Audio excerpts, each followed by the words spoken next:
The bad news is industrial policy is back. From Bernie Sanders to Donald Trump, politicians all across the political spectrum are once again embracing protectionist ideas. The Economist magazine, in its special report, Homeland Economics, warned that governments across the world are rediscovering industrial policy. They are making a big mistake. This revival raises questions not only about its economic impact, but its potential to erode individual freedom, reminding us of Hayek's warning. Once you admit that the individual is merely a means to serve the ends of the higher entity called society or the nation, most of those features of totalitarianism, which horrify us, follow of necessity. Today we delve into this issue with Bryan Cheang, whose recent article Why Mission-Directed Governance Risk Authoritarianism Lessons from East Asia was published in the Journal of Institutional Economics. Bryan Cheang is the Assistant Director of the Center for Study of Governance and Society, holds a PhD and Master's in Political Economy from King's College London, and is a graduate of the National University of Singapore. In this episode of Humanomics, we will explore the global shift toward industrial policy, its implications for democracy and freedom, and alternative approach to development that respect individual liberty. Professor, thank you for joining us today. Thank you, Mani, for having me today. It's a pleasure to be with you. Thank you. And let's start with the context. For a time, politicians as ideologically different as Bill Clinton and George Bush shared a commitment to free trade. Today, but the consensus seems to be vanished. My question is, why do you think politicians and public opinion have turned their back on free trade? I think that's a fantastic question to start off with. If we look at the economic and political events of the last, probably one decade since the 2008 financial crisis, I think that event really shocked public discourse, and it was a loss for market liberals. And there was a rise of populism, as we see on both the left and the right. And so I think there is a loss of confidence in markets. There is a loss of confidence in democracy, which allows political entrepreneurs, both on the left and the right, to gain much more traction. And unfortunately, the victim here is free trade and individual liberty. Let's talk about the industrial policy idea itself. In your article, you discuss proponents of industrial policy, from the moderate ones like Danny Roderick and Nobel laureate Joseph Stiglitz to more radical ones like Mariana Mazzucato.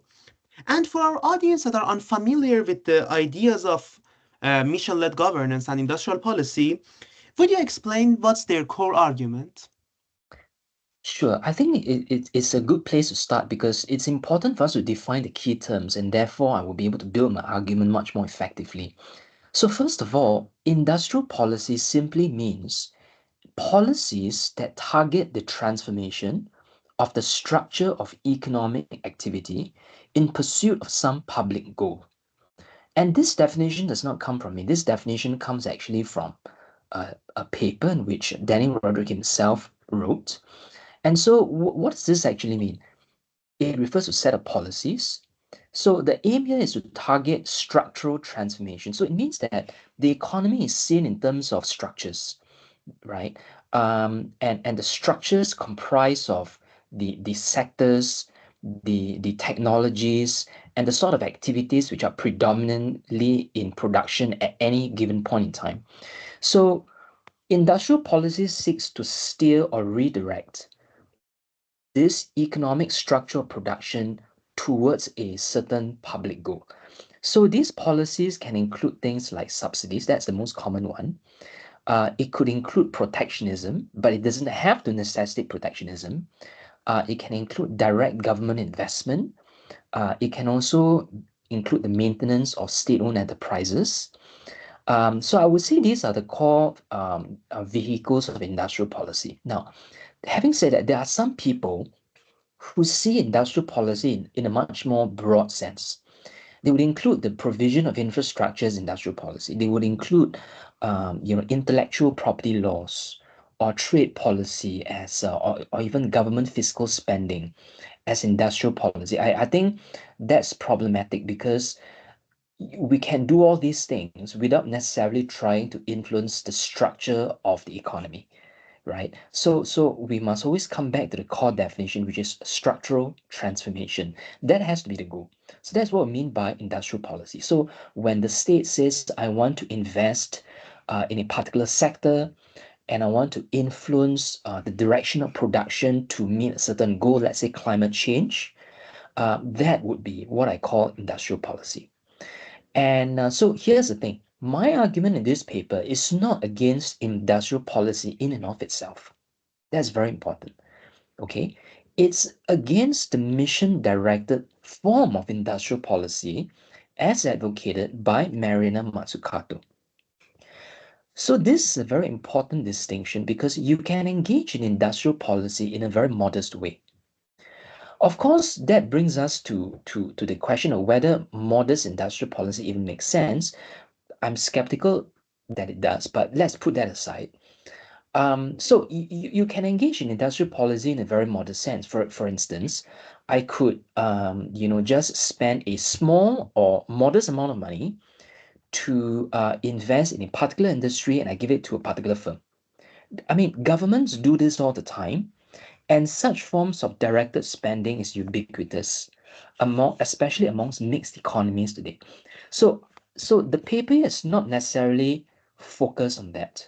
Okay, Mm, so the paper is against what I call the concept of mission directionality, which is at the heart of Mariana Mazzucato's theories. And what does this mean? It means pursuing public goals in a mission directed manner, whereas state capacity, the energy and the ambition of the state, is focused towards politically ambitious, large scale goals. mm, And where social actors, which means individuals, civil society, firms, hybrid organizations, social actors are marshaled around a common mission. That's mm, mission directionality. Okay. And so let's be clear here. Mission directionality as a concept is not totally bad. All right. Sometimes we see it, sometimes we need it. So it can be episodic or it can be localized. So the military is an example of mission directionality in a very localized form because the military has to operate according to a sense of command and control, right? Because if not, the military will not be effective. You need commanders, you need people at the top to tell, the soldiers and the sergeants what to do, right? And you also have, for instance, episodic mission directionality. Let's say during coronavirus or during wartime, when society, can agree on a certain common goal that we should all be pursuing in a cohesive way. But while that is something temporary in the normal course of society, what Masukato wants is to elevate it as a norm in peacetime. And so I think that's the problem. It's when you try to use industrial policy in a mission directed way to solve what we call these grand missions, these very ambitious societal wide missions. That's where I think the totalizing danger actually lies. mm. Uh, what I understand from your argument, from our talk, and from your article, to summarize it, some of those policies, like better infrastructure, are not problematic even in a free society, building it by the state. But you need a framework of rule of law or any other thing to build that, rather than the idea of a forceful, monopolistic, mission-directed governance that forces this to the society for some certain social goal, and not that social goal is not in the sense of emergency. It's a sense of normal matter of things that every day happens. To go to the next part of your argument, advocates like Matsukato claim, I'm reading from their book, claim that mission-led governance is compatible with democracy using their own terminology, fostering citizen participation and stakeholder collaboration. Yet in your article, you challenge this notion. And my question is democracy compatible with mission-directed governance? That's a great question, but let us rewind slightly again if you don't mind. So just now you raised the term infrastructure. So I think that's actually a good thing that we should unpack a little bit more. Because if you think about the nature of infrastructure, let's say building an airport, building the HS2 railway, for those people in the UK that will be aware of it. These forms of spending are what we call general. It is not directive. It does not seek to influence the structural production in a certain direction. It's like a public good, it's like a platform that anyone can use to pursue their own goals, right? So the problem here is the use of mission-led industrial policy. So to avoid us sounding like we are engaging with a straw man, let me just read out a particular quote by Mazzucato to really put this front and center.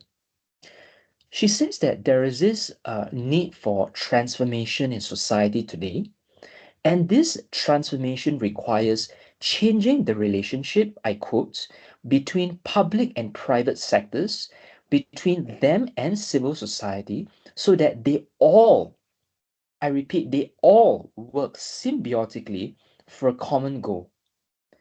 The reason for rethinking government is simple. Only government has the capacity to bring about transformation on the scale needed. So to put this in other words, she wants the state to engage in a radical societal wide transformation in which all social actors work for a common goal. That sounds to me to be pretty liberal. Of course, the question here is whether or not advocates of this position truly mean what they say or they don't actually mean what they say. If they don't actually mean what they say, then why are you writing this? Then you are either being dishonest or you are just being incoherent. But if you really mean this, then I think that's really a danger and a problem. Because we must understand that in public policy, in fact, in society, there are multiple objectives that people pursue, right? And if you put it up to the level of public policy, there are also competing goals that governments can pursue at any point in time, right? And if you say you want to align society and public policy towards some grand goal, then that necessarily means that other goals must be subordinate to a certain goal, right? To a certain goal that you elevate above others. Okay, so let me just use a simple analogy. So let's say you have £100 million. Should you use this £100 million towards defense spending, towards green investment, or between objectives X, Y, Z, and so on? If you prioritize mission directionality, that means that you will need to engage in a selective and deliberate prioritization of some missions over others. And taken to its logical extent, one mission above all. Okay, now, as I said, the entrepreneurial state advocates, right? That's another term we can use, the entrepreneurial state, or advocates of this mission-led industrial policy. They may not wish to pursue this logic so consistently, but if this is so, then they should abandon the concept of mission directionality, which is unhelpful. Because remember, this stems from the dissatisfaction that Mazzucato has. She says that the current state of government, okay, the way governments do public policy like taxation, fiscal policy, and monetary policy is rudderless. Rudderless. So rudderless means it's not moving in a certain direction.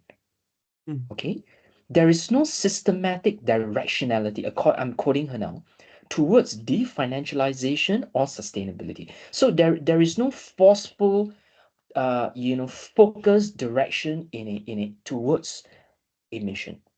Okay, if you want to have sufficient force and capacity to do that, then that's where you can see some of these dangerous elements start to come up. Okay, and please make no mistake. I think for your listeners here, it's very important to know that this is fine if it's done, in a certain organization.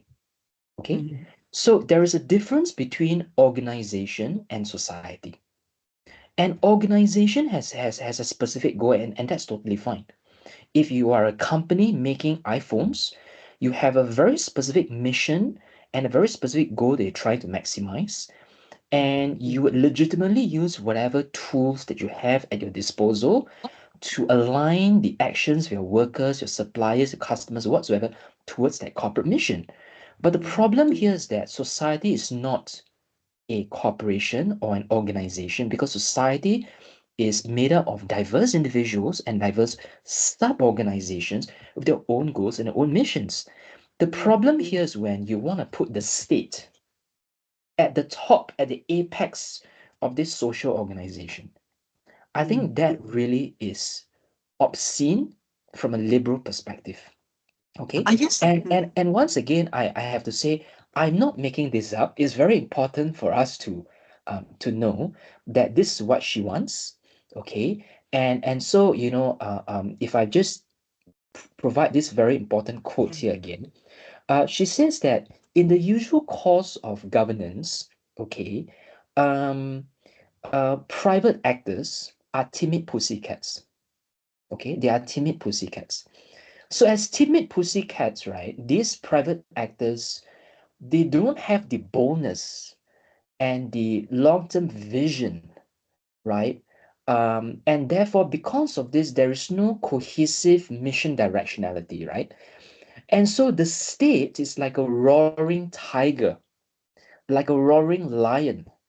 I'm quoting her now, which is needed to command this clutter of timid pussycats to lead the market and lead society towards a certain direction. So my articles to say, beware of this roaring lion, because as the Bible once said, the roaring lion could one day devour you. I guess we can reference your article to what Hayek said, the difference between order and organization. You can put a goal for an organization because people are consensual, they're shaping an organization by their own consent, and then they follow a goal that maybe it's maximizing profit, maybe it's other goals, it's not only maximizing profit. But you cannot put a goal for a social order because a social order is containing of millions of individuals. Each one has different values, different subjective values, different preferences, and when you are going to force all of them toward one mission, even if it's not your intention, you may use force when they do not agree with your mission. And my question is, uh, when you are going to have a mission directed governance, when you have a free society, each person can choose its goal in life. Maybe one person has a goal of being a good author, maybe one person has a goal of being a good businessman. But when you are putting a mission-led governance, who should choose the goal for the society? Who has the right to choose the goal? In which goal? Maybe a goal is a good one with a good intention, like net zero or climate policy or free, even free market on the other side, achieving a free market or achieving a liberal democracy.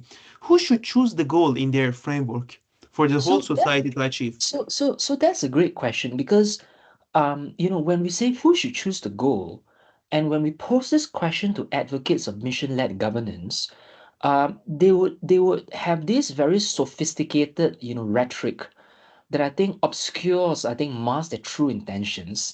And so I would like to read out another amazing passage from Mazzucato's book. And she writes, if government is to act as an investor of first resort and steer an economy towards meeting goals such as the digital revolution or the green transition, of course it will need to make bets and pick winners. But it should pick a direction, and within that this direction, take a wide portfolio approach. In other words, not pick one technology or random sector, or even a type of firm, but a direction that can foster and catalyze new collaborations across multiple sectors and have as a key spill over the growth of firms that engage with it. In that sense, it's not about picking winners, but picking the willing. Mm, So, so therefore, it's important to be fair to our interlocutors here because Mazzucato and company they're saying, oh, we don't believe in a traditional form of industrial policy where we're just picking winners and losers. We want to pick a direction and we want to have a wide portfolio approach for the private actors to follow it. We don't want to pick winners, but we want to pick the willing. I'm mm, sorry to say, ladies and gentlemen, to me, this is extremely incoherent. Okay? Now, it is so incoherent, I'm not sure even how to begin, but I think it's important that we try. So, the first issue is that when you say pick a direction, okay, but within the direction, take a wide portfolio approach, um, then it's like saying we allow different drivers to drive using different cars, different strategies, different journeys. You can try out different methods, but you are supposed to all end up in the same direction. You're supposed to all, end up at the door of number 10 Downing Street. So that is so either you truly allow the drivers, the individual actors to have meaningful decision-making autonomy, in which case it may end up at very, very different directions.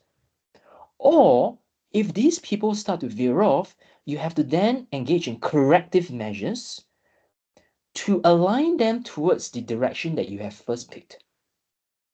So when you say pick a direction and take a wide portfolio approach, that is extremely incoherent. It cannot be operationalized in the real world. It sounds nice. It is not practical. It's not realistic. Now, the second issue is this. If you look in the last sentence of this passage, it says it's not about picking winners, but picking the willing, right? So I think what she means is that the state wants to engage in these fruitful partnerships, public-private partnerships and collaborations with private sector, with individuals, with civil society organizations. Now that's fine. There's nothing wrong with that. State-society relations can engage in a very fruitful manner. There is nothing preventing private actors from being willing to engage in these partnerships, in which case you do not need to pick them, mm, right? If people are willing, there is no need for picking. mm, The question is that if you are picking and they are unwilling to be picked by you, then what does your picking actually entail, mm, right? So the question here is that will you therefore accept the fact that democracy and civil society is full of diverse voices, which may repel, which may reject, and which may simply go against this direction or agenda that the state official has now established? That's the fundamental question. mm. I guess the point that they're understanding it as a weakness of a free society, I guess it's a strength of free society that there's no direction. There's no clear direction which where society is going because That's of right. what is the core of functioning for society is the discovery process is the exact point that we do not Exactly. know which Yeah. thing we are going to achieve. Like I was reading something about Wright brothers, and in the year that they were creating the aeroplane, New York Times wrote that in 1 million years or 10 million years, maybe we will have aeroplanes, but we are not going to have it in our age. And I think that is the essence of a free society. We do not know, and the impossible can happen. The thing that is against a scientific consensus can happen. But by mission directed, you are paralyzing the core functioning of a free society, that is the discovery process. And I guess we can go to our one of the most important questions of this interview, that is the main argument of your article. How does mission directed governance risk individual freedom? So I think really I can answer that question by picking up, the point that you made about the uncertainty which is inherent in a free society. In fact, this is inherent in everyday life, actually, in the usual course of life, right? We face a sense of uncertainty, and there's a great number of unknown unknowns that private sector, governments, and individuals face. And the thing is that that is actually not a problem, actually. From a liberal perspective, it's not a problem to be solved, because from a liberal perspective, what we want is a society where there is experimentation between different actors. And when people engage in experimentation, which is what competition facilitates, then you have what we call, accidental discoveries and progressive innovations that from every now and then it will simply arise in a way that we cannot predict. For example, the case of the Wright brothers that you raised just now, and many other technologies, arise in that form. It's not something that you can foresee or like you strike a match three times and then poof you get something that you want, right? So this entrepreneurial states, it's not really entrepreneurial because the thing is that creative destruction rests on a foundation of uncertainty. Okay, and when the state tries to overcome this uncertainty by putting itself as the central arbiter of the direction of where society must go, then you are trying to eliminate this uncertainty, which is the very wellspring of innovation. Does that make sense? So government cannot be an entrepreneur. In fact, it makes a mockery, right? So unfortunately, Mazzucato makes a sheer mockery of the very meaning of entrepreneurship. Because entrepreneurship, not only does it rest on a foundation of uncertainty, it requires a pervasive, real possibility of destruction, which is why we have this term called creative destruction, right? She wants the state to be able to create, but she doesn't want the state to be able to be destroyed. Because, I mean, the state cannot be destroyed, right?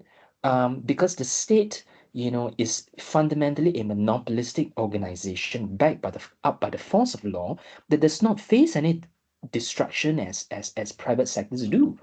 In fact, if anything, we can say the state is itself a creative destroyer, right? Where it can potentially stifle the very conditions, that innovators require to flourish, right?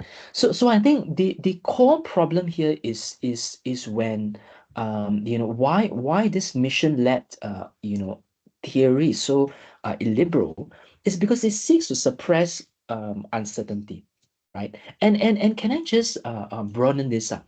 It's not just that actually. There is a very fundamental concept in economics. We call it opportunity cost, right? Trade-offs. mm, So the issue here, right, is that Mazzucato does not believe in trade-offs. mm, She does not believe in opportunity cost. Okay. And once again, lest I'm accused of misrepresentation, it's important for us to quote from the scriptures here. And according to her, she says that if we want to have mission-led governance, we have to reject an obsession with the cost of our public services, which is the assumption that if we spend more in one area, we have to spend less in another. She's not happy that society talks about these trade-offs. She's not happy when government officials, think about the cost of our public services. But actually, this is common sense, right? This is actually the very basis of all economics. That if you do A, that's going to require opportunity cost, which means that it may conflict with goal B, with goal C, right? But she's not happy when officials and policy discourse is overly centered on trade-offs. mm, Because when you start thinking of trade-offs, then you start being cost efficient and cost effective, right? So for her, that's a problem. She wants to throw cost efficiency out the window, and so the plan here is to achieve this mission even at exorbitant cost. Okay. So in fact, she says that the cost considerations, right, are secondary to achieving the mission. So budget, how much it costs, it comes after. Don't worry about that now. It comes after, right? Is to be formulated to help fulfill the mission to which it's allocated. mm, Okay, accomplish the mission even at exorbitant cost. So this is the sort of thinking that military commanders use. Win the war, right? Even if 500 people, 5 million people die along the way, right? That's the sort of militaristic thinking, the assumption, that she's making, right? And not only is this illiberal, in fact, it's a very repudiation, if I may say, it's a repudiation and a rejection of the fundamentals of economics. Okay, so whatever this theory is, we can't call this an economic theory mm, because economics requires opportunity costs. mm. The other thing that came to my mind was from the book about this topic, The Myth of Entrepreneurial Estate by Deirdre McCluskey. And in that book, she made a interesting argument that there are some certain characteristics in the markets, in the firms, that they do not inherently exist in the state. Whether they want to say that there's no difference, there's not that much difference between public sector and private sector, we can have a mixture, but there are some characteristics in private sectors that do not exist by definition in the public sector. And there is the profit and loss function. When there's no loss, there's no risk taking because as you said, a state is a monopolistic institute, and when there's no loss, when there's no destruction of a state, then there will be no innovation or less innovation, or we can argue that the innovation that happens is a type of innovation that happens in the Soviet Union. A lot of scientific discoveries, a lot of investment on science, on universities, perfect mathematicians, famous historical mathematicians were from Soviet Union. But this didn't cause what Mokier calls practical knowledge. This didn't cause to be in the market, to make people richer, to make people's life easier. It was just something that the bureaucrats and the politicians of Soviet Union could be proud of, could talk about it in their books, in their articles, in their interviews with the Western media. But that wasn't the thing that people felt in their own lives. And the other thing that we can say is a trial and error. When there's no loss, profit loss function, there's no trial and error, there's no experimentation. And especially when you neglect the cost, when you're not conscious about the cost, then it makes no meaning to have risk and have there, because there's no risk. You're deleting uncertainty from the essence of the society. And this That's makes me fantastic. And if I may just sort of like build on that point, which I think is really fantastic. So I think there is really a big distinction between an invention and an innovation, mm, okay, which is really at the heart of this debate here. So a devil's advocate who would reject what money you have just described would say, guess what? We do see, right? Governments in investing in certain areas and then some breakthrough technologies emerge, right? In Mazzucato book, in the early 2013 book, she would credit, the American government for the internet, right? And some of the technologies that emerge from the defense sector, right? So the response that we have is, number one, those are accidental. You can't replicate it in a systematic fashion. And number two, there are many things that the state can invest in, and it could be very even technologically advanced. But remember, economics once again is not about technology. It's not physics. It's actually about the creation of value for consumers, mm, right? And that requires a marketplace where people are choosing between alternatives, mm, such that when consumers choose A over B, they are expressing value for A over B. And that's not something that the state can guess or create, because that requires the competitive environment that only a marketplace can provide. So mm, so so we can acknowledge, for example, the state could create some great technologies like, like the Concorde aeroplane, right? So the Concorde aeroplane, which is no longer in operation today, that was a technological marvel, but is a commercial failure. mm, Okay, so there is a real distinction between what is sophisticated technology and what is commercially valuable. So I would grant that Mazzucato, is right. Her theory is right that the state can do many things. Right, the Soviet Union, was very successful, right, in a certain way, right. And in fact, in this paper, we haven't mentioned that yet. I raised a lot of the examples of the East Asian countries, mm, which is the regional context that I'm familiar with, right? And the reason why these countries are important is because, according to Danny Roderick, who is a great champion of industrial policy as well, he says that these countries teach us how to combine planning with market forces. But I'm sorry to tell you that these countries, what it actually teaches us is that when you try to do this combination, it ends up being very authoritarian. mm, And this mission-led industrial policy, which actually these East Asian countries really followed, right? It required an authoritarian state capacity that simply did not end well. mm. It So, was mm, successful in a sense of, yes, there was economic growth, there was rapid industrialization, but at what cost? mm, As liberals, what we want is not economic growth. What we want is society of individual liberty. mm. And this was exactly my next question that I wanted to ask about the East Asia, because you argued that East Asia achievements were rooted in authoritarian foundations. And my question is, do you think it's a good model for the West to follow, the East Asian model? So that's a very good point. But before we answer, should the West follow the East Asian model? It's very important once again to anticipate a potential counter argument from the advocates of the mission led industrial policy. They will say, oh, that's not what we want. We do not actually want to emulate East Asia and all this authoritarian stuff, right? What we want is to engage in the entrepreneurial state, not the developmental state, right? So there is this term now that comes up again. They might say that what East Asia pursued was a developmental state, not the entrepreneurial state of Mazzucato, Mm, right? Now, I this distinction that they're making is a distinction without a difference. Okay? mm, Now, but what is this distinction? They are trying to say that this developmental state model, right, is focused on catch-up growth.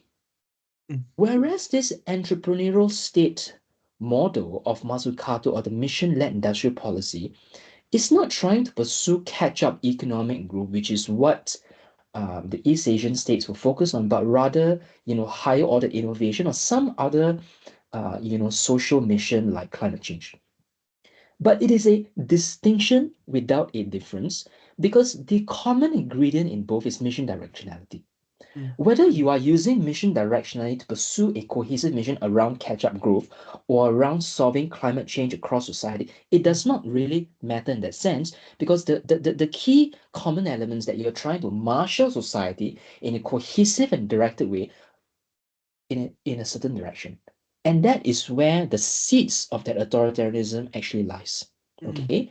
And the reason why Western society should not emulate this because the very definition of liberalism, right, is a society where individuals are free agents. It's not a society in which people are wealthy. Okay? So wealth and prosperity is a happy byproduct of a society where people are free to choose and are free agents. But it is not a deliberate goal, right, that we try to maximize across society, mm, right? So as liberals, when we confront such a model, no matter how much wealth or economic growth you see from this model, you should actually spit it out of your mouth, right? Because mm, what you want is liberty, not wealth. mm. I love this part of our interview. And usually, so many people think forcing free market would be a good idea because it has so many good byproducts. It would lead to political freedom. It would lead to more economic growth. What do you think about forcing not only this type of ideas of mission-led governance, but forcing a thing like free market?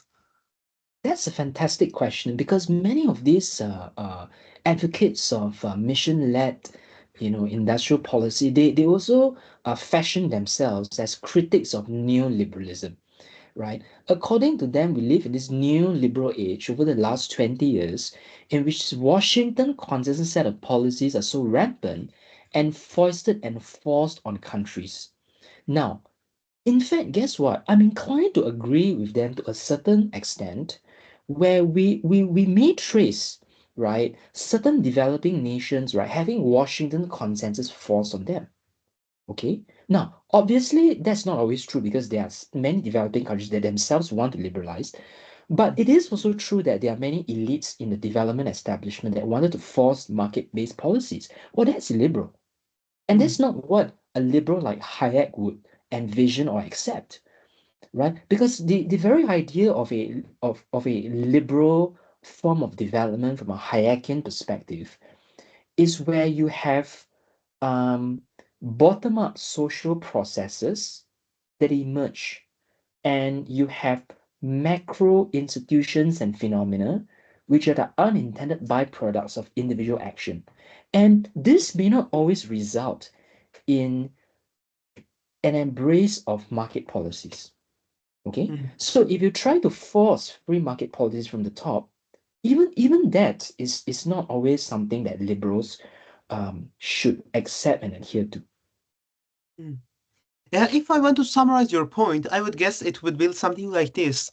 Even advocates of industrial policies, the mission-led governance, even if they do not want authoritarianism, the application of their plan logically requires some certain levels of authoritarianism.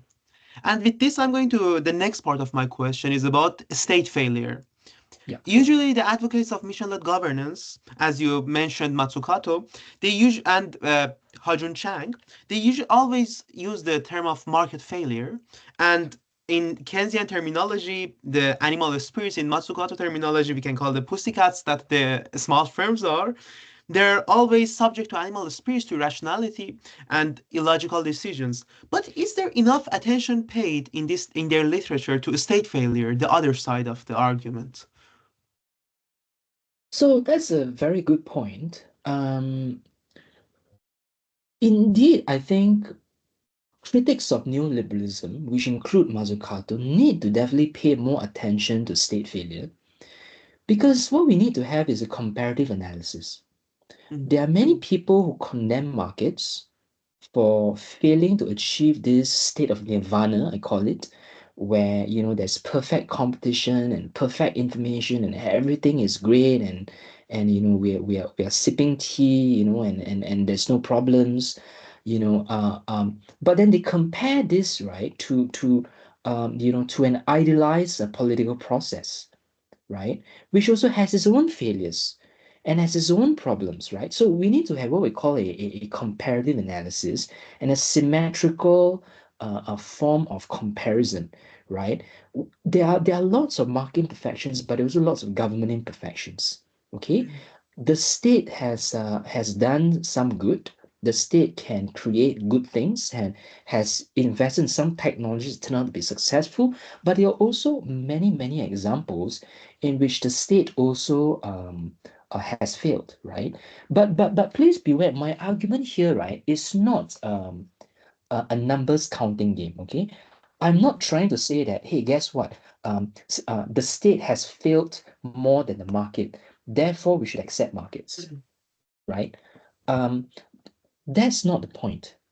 mm, The point actually here is a deeper one, which is that even when the state seems to be successful, even when the state seems to be able to achieve, an objective like creating this internet, it's not something that you can like replicate in a systematic way, mm, like pressing a button and the light comes on, right? It's a form of trial and error which has a very real sense of loss. Okay, mm, so when advocates of mission-directed industrial policy make their case, they do actually claim that the state can engage in trial and error. Okay, but this is a form of trial and error, right, which has very limited trials, right? mm, Because at the end of the day, the state, being a monopolistic organization, can only do one trial at one time. If you truly want trial and error, then actually that's what the market provides, right? Because the market is actually an institutionalization of trial and error learning across society, in which you have many trials happening at any one time. Company A is trialing something, company B trialing something, company C is trialing something. So if you really want trial and error, you want to have as many trials as possible, mm, right? Such that there is loss, there's real sense of failure, but then that spurs a success as well, right? mm, But when it's contained within this monopolistic framework, that's where everything becomes very limited, and the real sense of failure then looms large. mm. And what you said, building up on your argument, what you said remembered me of this book by Peter Botke, Living Economics. That's right. And one of my favorite articles in this book, let me read the exact name of the article for where did economics go wrong? There's a distinction that I really like, and I think it's enlightening, between the three schools, how Keynesians, how and Samuelson after Keynes look at the market economy, how people like Friedman, or the best example, Fama, the Chicago school looks at the economy, and how Austrians look at the economy.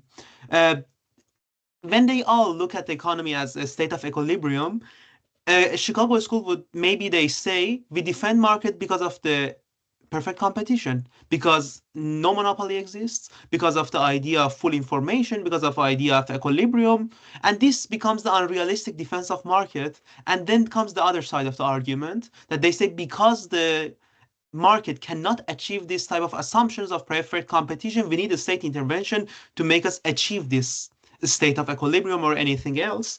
But the thing that people usually misunderstand about the Austrian school, about Hayek and his difference with other schools of defending free market, especially in the economics, is that he didn't defend free market because it's fully efficient or because all That's right. the data is in the market prices, as Fama said, because That's the right. perfect competition exists. It was exactly the point that you said, because of trial and error. Maybe the market is not perfect, and a big part of Hayek's work was about why markets are not perfect. But there exists a discovery process, a trial and error process that makes things better, that makes things more efficient. Exactly. And if I may just actually build up on this, right? So once again, I always like to give my critics a charitable interpretation, lest I'm accused of misrepresentation again. So once again, right, Mazzucato actually does talk about this to some extent, where she actually rejects the lens of mainstream economics. Okay, so in her 2021 book, right, she says, yes, the economy is full of uncertainty and ambiguity. Mm, There is a need to adapt to the underlying complexity. This is on page 203. Okay, anyone who's not sure if I'm making this up, check out page 203 of a book. And she says that, we need to be aware of this uncertainty and ambiguity, and we need to reject the lens of mainstream economics, because mainstream economics focusing on equilibrium and ideal outcomes. Page 202 to 203 in the book. So yeah, that sounds very aligned to what we just described, right?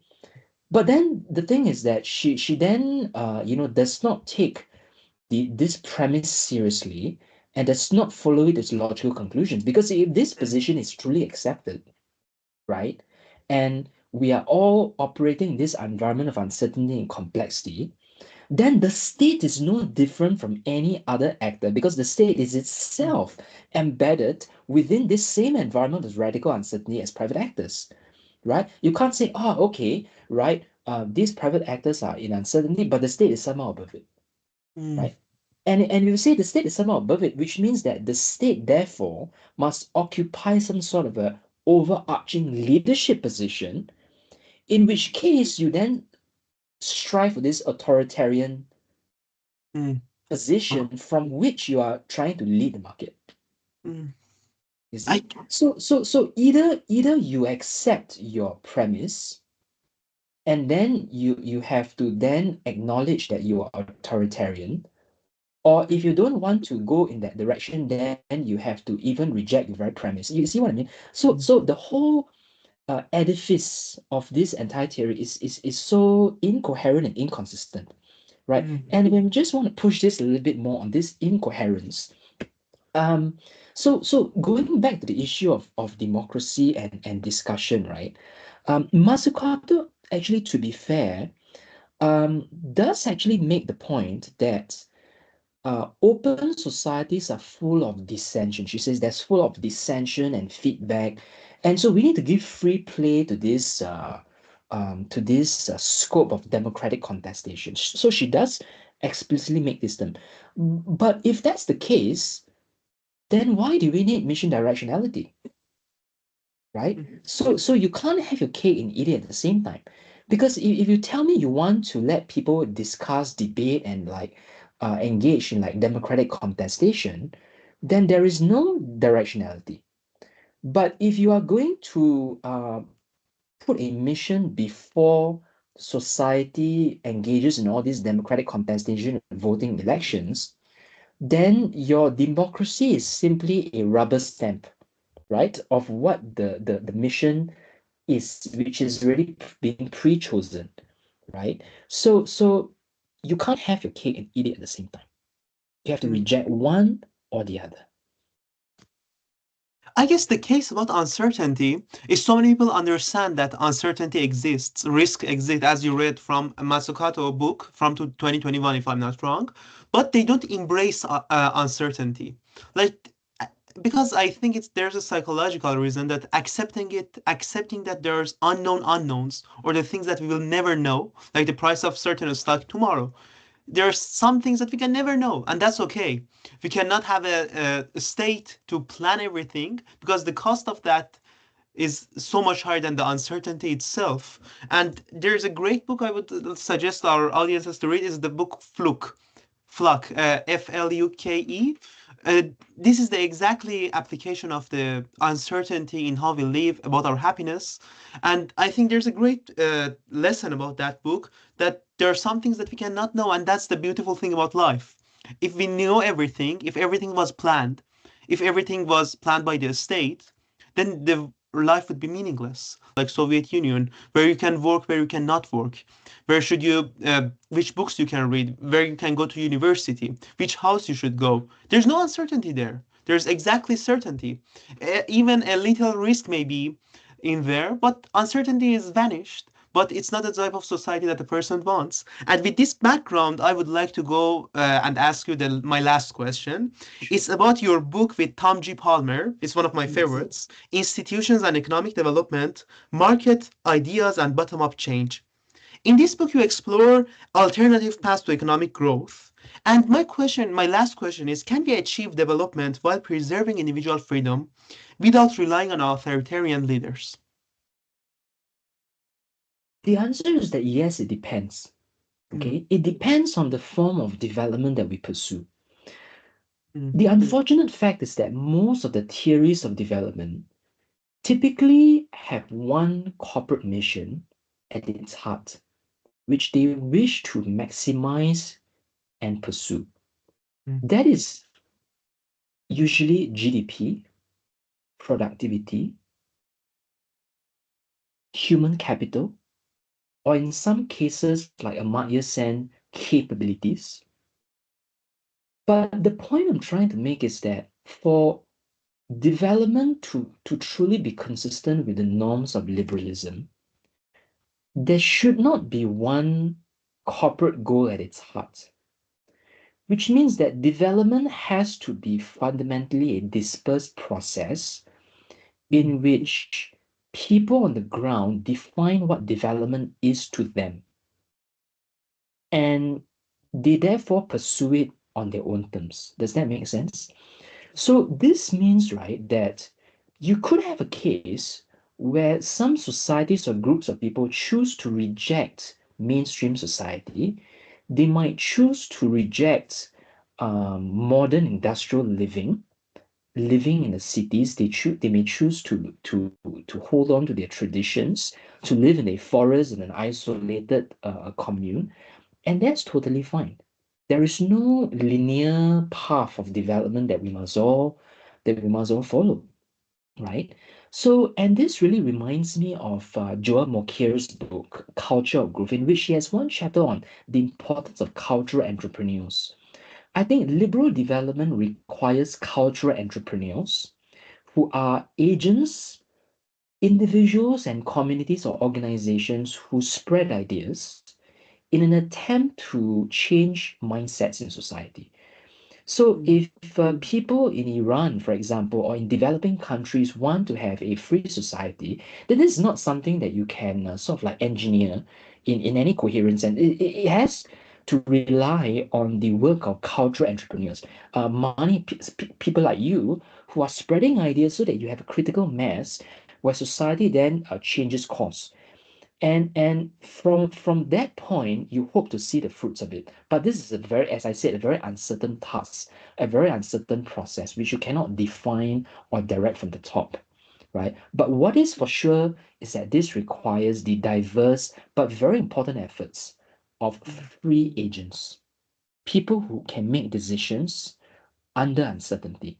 So, if I leave your listeners with one final thought, freedom is not the elimination of uncertainty, it's making judgments under conditions of uncertainty. mm. Thank you so much, Professor Chang. I guess this interview made a lot of will make a lot of audiences interested in the topic. And I'd like to ask you if you can suggest some books or articles that they can follow on after this interview.